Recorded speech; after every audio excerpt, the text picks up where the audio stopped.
எங்கும் தேனீக்கள் மொய்த்தபடி தென்படும் இந்த இடம் திருப்பத்தூர் மாவட்டம் வாணியம்பாடி ஏலகிரி மலை அடிவாரத்தில் உள்ள விவசாய தோட்டமாகும்.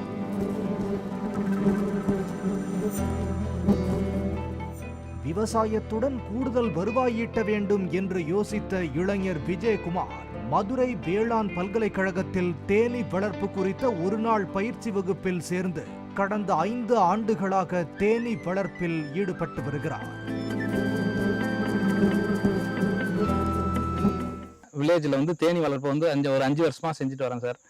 தமிழ்நாடு அரசுல மானியமும் இருக்கு வேளாண்மை துறையில. ட்ரைனிங் பாத்தீங்கன்னா மதுரை வேளாண் யூனிவர்சிட்டியில நான் போயிட்டு ட்ரைனிங் ஒரு நாள் ட்ரைனிங் தான் எடுத்தேன்.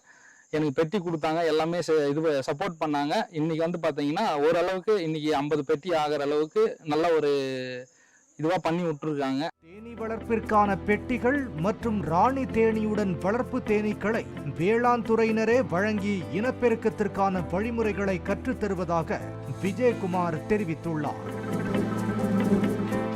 தேனீ வளர்ப்பிற்கு முக்கியமாக 2 கிலோமீட்டர் சுற்றளவில் தேனீக்களுக்கு தேவையான மதுரம் மற்றும் மகரந்தம் தரும் செடி கொடிகள் இருக்க வேண்டும். கூட்டின் வெப்பநிலை தேனின் கெட்டித்தன்மையை குறைக்க தேனீக்களுக்கு தூய்மையான நீர் அவசியம் என்பதால் அருகில் கிணறு, ஓடை, வாய்க்கால் என ஏதாவது ஒரு நீர்நிலை இருக்க வேண்டும் என்கிறார் விஜயகுமார். மாசம் ஒரு 70-80 கிலோ தேன் வரையும் எடுக்கிறேன் சார். நல்ல ஒரு வருமானமா போயிட்டு இருக்குங்க.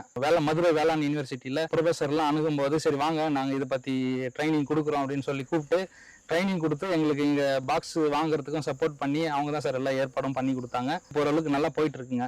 இதுல பாத்தீங்கன்னா தேனீ வளர்ப்புல ஓரளவுக்கு நல்ல ஒரு லாபம் கிடைக்கக்கூடிய தொழிலுங்க.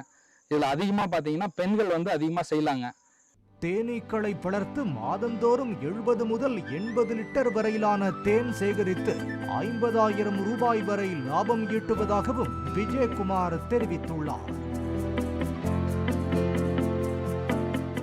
தேனீ வளர்ப்புக்காக தமிழக அரசு வேளாண் பல்கலைக்கழகங்கள் மூலம் பயிற்சி வகுப்புகளை இலவசமாக நடத்துவதாக தெரிவித்துள்ள விஜயகுமார் தேனீ வளர்ப்பாளர்களுக்கு அரசு 40% வரை மானியம் அளிப்பதாகவும் கூறியுள்ளார்.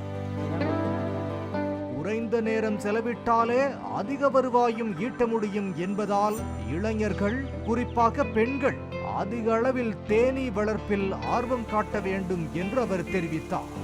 பாலிமர் செய்திகளுக்காக வாணியம்பாடி செய்தியாளர் விஜயகுமார்.